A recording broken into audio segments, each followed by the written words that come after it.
Une reine, quelques mâles et beaucoup d'ouvrières. Tout un petit monde d'abeilles qui, à peine installées dans leur nouvelle ruche, s'est déjà mis au travail.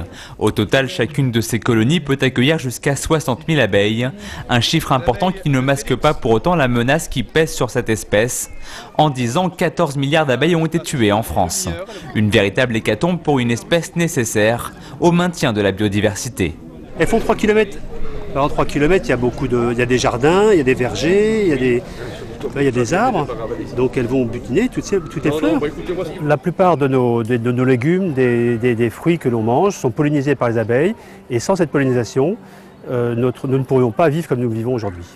Et sans cette fameuse pollinisation, en Europe, pas moins de 20 000 plantes seraient menacées par la perte des abeilles. Une situation d'urgence donc qui a poussé la ville d'Enghien-les-Bains à installer ces 6 ruchers. Un nouveau lieu de vie à 50 mètres des habitations qui ne semble pas déranger les abeilles, bien au contraire.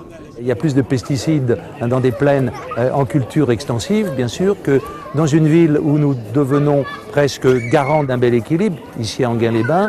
Nos services des espaces verts se sont interdits. Les pesticides, les herbicides, les produits chimiques, nous fonctionnons que aux produits donc, phytosanitaires, donc naturels.